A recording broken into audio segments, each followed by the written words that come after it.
आज की हमारी जो क्लास है उसमें हमने लिए हैं इडियम। इडियम का मतलब हम बोलचाल की भाषा में आमतौर पे हिंदी में पढ़ते हैं मुहावरे, जो कहावतें हो जाती हैं। जैसे हम पढ़ते हैं ना हिंदी में 9 2 11 होना मतलब भाग जाना, उन्हीं को आज इंग्लिश में पढ़ते हैं। पहली अपने पास इडियम है to be in a fix. Fix का मतलब ऐसी स्थिति होती है जहां पे हम पजल हो जाते हैं, हमारे समझ में नहीं आती। जब कोई काम करते हैं कि ये काम करना तो करना कैसे करना है, यानी ऐसी सिचुएशंस के अंदर फंस जाना जहां पे हमारे समझ में नहीं आता कि काम कैसे करना है, तो उसको हम बोलते हैं इन ए फिक्स। पेन के अंदर होना, इन ए पेन नहीं बनेगा जी बिल्कुल भी। इन डिस्ट्रेस नहीं। डिप्रेस का मतलब हम ज्यादा क्या हो जाते हैं, अपने आप पे दबाव महसूस करते हैं, हमारे फिर समझ में नहीं आता। तो इन एफिक्स का मतलब होता है एक ऐसी सिचुएशन होती है जहां पे हमारे को पता नहीं चलता कि हमारे को करना क्या है, व्हाट टू डू। ऐसी सिचुएशन जहां पे हमारे समझ में ना आए तो उसको बोलते हैं इन एफिक्स, यानी डिफिकल्ट सिचुएशन कह सकते हैं उसको। इसका सही आंसर डी बनेगा। नेक्स्ट अपने पास टू ब्रेक द आइस। इसको हिंदी में बोलते चुप्पी तोड़ना। To break the ice. Made people angry, क्रोधित बनाना लोगों को, बिल्कुल भी नहीं। पीपल लाफ, लोगों को हंसाना, बिल्कुल भी नहीं। मेड पीपल एक्साइटेड, लोगों को उत्साहित करना, जी बिल्कुल भी नहीं बनेगा। Made people relaxed and A comfortable. ऐसी सिचुएशन होती है जब हम आराम से बैठे होते हैं, कोई किसी से बात नहीं कर रहा होता। जैसे मीटिंग चलती है कभी कभी, किसी एजेंडे को लेकर कोई मीटिंग चल रही है और किसी को समझ में नहीं आ रहा अब क्या पॉइंट रखना है, सब आराम से चुप होते हैं, लेकिन अचानक से कोई बीच में बोल पड़ता है।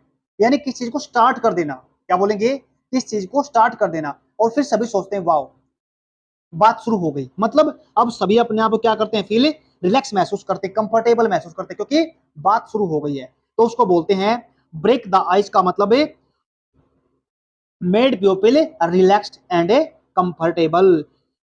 आपका अगर ऑप्शन दूसरा भी आ सकता है, ब्रेक द आइस का मतलब होता है चुप्पी तोड़ना। To to hurt. कभी कभी हम अपने डे टू डे लाइफ के अंदर किसी को देखते हैं, किसी को ज्यादा भला बुरा कह देते हैं, अपने से कोई छोटा है या अपने से कोई सीनियर है, हम कुछ ऐसी बात कह देते हैं उसको जो उसको कभी कभी दिल पे लग जाती है। क्या बोला मैंने, उसको कभी ना कभी वो चीज दिल पे लग जाती है। तो उसी को हम दूसरी लैंग्वेज में इंग्लिश में उसको क्या बोलते हैं, टू टेक टू हर्ट, यानी दिल पर ले लेना। क्या बोलेंगे उसको, दिल पर ले लेना। तो ऑप्शन देखते हैं अपने पास, टू बी ग्रेटली अफेक्टेड, बिल्कुल, यानी दिल पर लेने का मतलब होता है उस चीज से काफी प्रभावित हो जाना। अगर हमने कोई अपने ऊपर कोई दिल पे चीज ले ली ना, तो इसका मतलब उसका हमारे ऊपर क्या है, जो इफेक्ट है ना, प्रभाव बहुत ज्यादा बन गया। तो इसका सही आंसर यही बन जाएगा। क्या बनेगा इसका, टू बी ग्रेटली अफेक्टेड, बहुत ज्यादा प्रभावित होना। दिल टू ब्रिंग टू लाइट, यानी लाइट का मतलब होता है प्रकाश, किस चीज को प्रकाश के अंदर लाना। मतलब है कोई चीज अंधेरे के अंदर है, अगर हम उसको प्रकाश के अंदर ले आएंगे तो मतलब क्या बनेगा, वो चीज सभी के सामने आ जाएगी। क्या बोला मैंने, वो चीज सभी के सामने आ जाएगी, सभी के सब सामने आए, सभी को पता चल जाएगा। मतलब किस चीज को उजागर कर देना। क्या बनेगा, किस चीज को उजागर कर देना। टू पुट ऑन लाइट, प्रकाश में ले आना, नहीं जी। टू रिवील का मतलब होता है किस चीज को उजागर कर देना होता है, रहस्य को खोल देना होता है। देखो सेम जैसा मतलब नहीं बनेगा, टू ब्रिंग टू लाइट नहीं। जब हम इडियम फ्रेज पढ़ते हैं ना, उसका सेम सेम मतलब नहीं बन पाएगा इडियम फ्रेज के अंदर। टू ब्रिंग टू लाइट, ये तो सेम ही बना दिया, बस यहाँ पे फर्क किस चीज का करा, यहाँ पे एक कर दिया। तो समझना, हमारे को सेम सेम नहीं लिखना बिल्कुल, एग्जामिनर हमारे को यहाँ पे पजल करने की कोशिश करेगा। टू अरेंज लाइट सोफिशियंटली, नहीं ऐसा नहीं बनेगा। तो अपने पास क्या है, टू ब्रिंग टू लाइट का मतलब होता है किस चीज को रिवील करना, उजागर कर देना, सभी के सामने लेके आना। तो आज के बाद उसको क्या बोलेंगे हम इंग्लिश में, to bring to light. Next अपने पास टू एंगल। टू एंगल का मतलब क्या हो गया, टू एंगल का मतलब होता है टू टर्न, चीज को पाने की इच्छा। क्या बोला मैंने, टू एंगल का मतलब होता है किसी चीज को पाने की इच्छा, कोई चीज पाना। तो देखो अब यहाँ पे to measure the river breadth, देखो सेम मतलब नहीं बनेगा इस चीज का। यहाँ पे लगता तो है जैसे ये आंसर है इसका, बट ये नहीं है।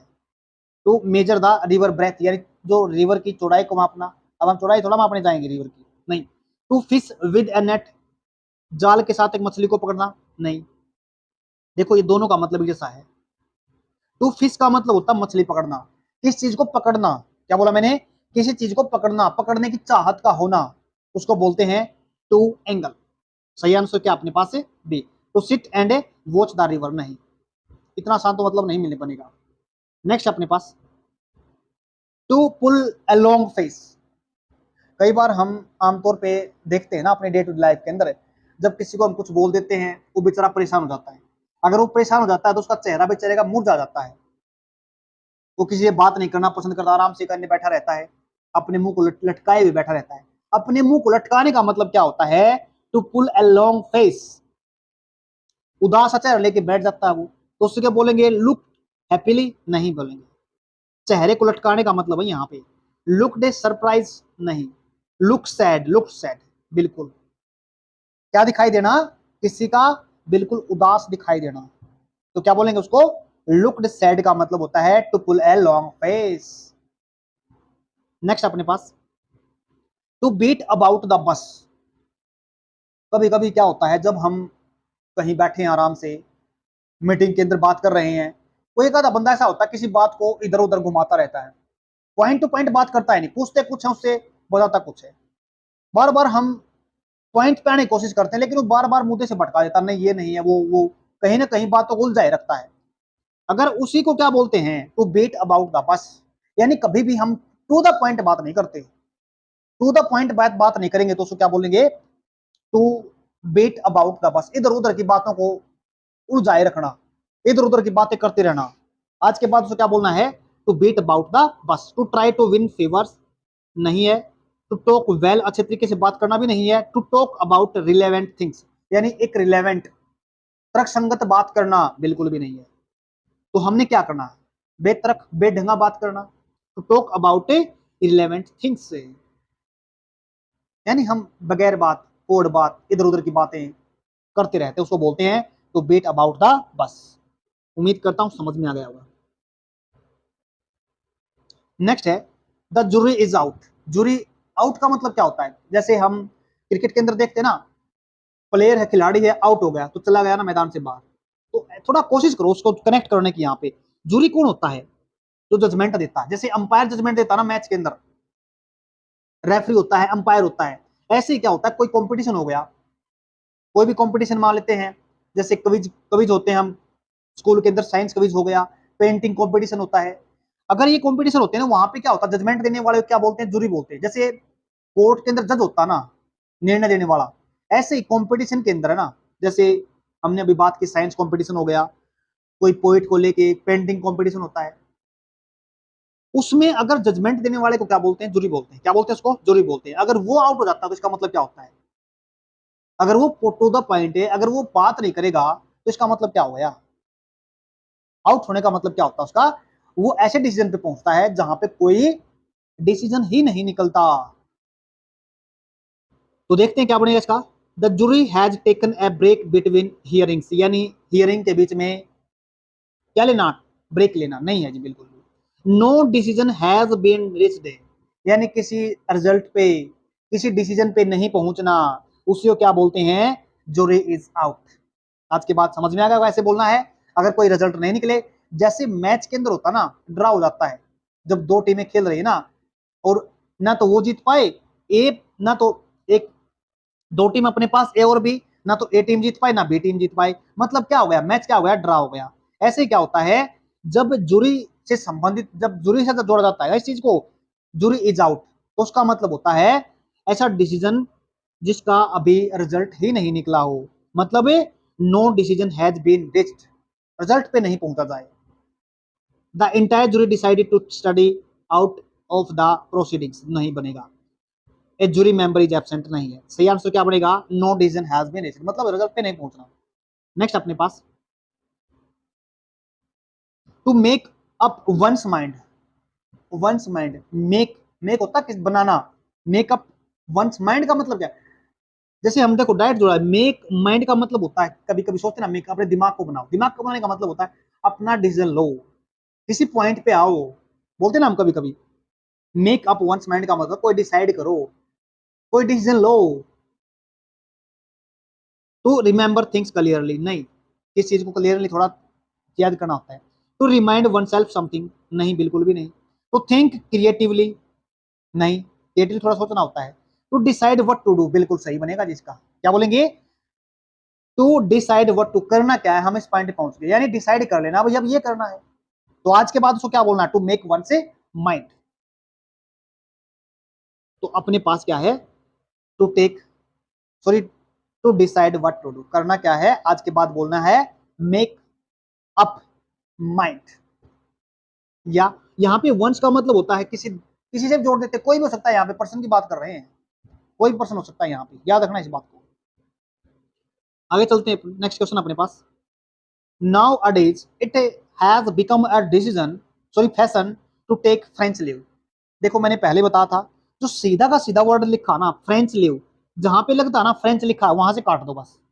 फ्रेंच स्टाइल, पहले उस तरह saying goodbye in French style नहीं है। Absenting one self without permission, ये इसका आंसर सही है। आगे पढ़ते हैं। Taking leave to go to French, France नहीं है।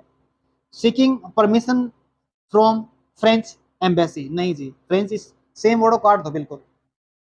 तो क्या बनेगा, फ्रेंच लीव का मतलब क्या होता है, हम कहीं भी ऑफिस में, कभी कभी हमारा मन बन जाता है यार, मन नहीं करता जाने का, नहीं यार चल फोन कर देते हैं, बता देते हैं उनको, छोड़ना यार क्या जरूरत है बताने की, छोड़ो छोड़ो छोड़ो।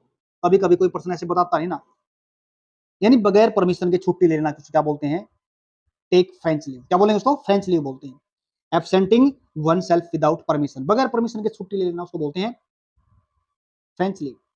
नेक्स्ट अपने पास अल्फा एंड ओमेगा। अल्फा होता है स्टार्टिंग पॉइंट और ओमेगा होता है लास्ट का पॉइंट, यानी कह सकते हैं ग्रीक लैंग्वेज का ये आखिरी वर्ड है ओमेगा, ये स्टार्टिंग पॉइंट होता है किसी का। तो हम क्या कह सकते हैं इसमें, स्टार्टिंग एंड लास्ट, यानी शुरू से लेके आखिरी तक। हैप्पी एंड सैड बिल्कुल भी नहीं बनेगा। The beginning and the end बिल्कुल बनेगा जी, बिगिनिंग एंड द एंड, शुरुआत और आखिरी। तो उसे क्या बोलते हैं, अल्फा एंड द ओमेगा, याद रखना इन चीजों को, आर्टिकल लगा दोनों के साथ। एक चीज और देखो बड़े ध्यान से, वोवल है यहाँ पे, वोवल के बावजूद भी आर्टिकल लगा रखा है, स्पेसिफाई कर रखा किस चीज को। उम्मीद करता हूँ समझ में आ गया। क्या बोलेंगे, the beginning and the end, alpha and the omega. Last question आज का अपना पास, थ्रो कोल्ड वाटर। थ्रो का मतलब किस चीज को फेंक देना, कोल्ड वाटर, ठंडे पानी के अंदर, मतलब यहाँ पे देखो ऐसे थोड़ा कुछ चीज हमने ठंडे पानी के अंदर फेंक दी, नहीं है। इसका मतलब क्या होता है, कोल्ड थ्रो, कोल्ड वाटर का मतलब होगा हम किस चीज को क्या कर देते हैं, डिस्कोरेज कर देते हैं, किसी का साहस से संबंधित साहस से जोड़ते हैं।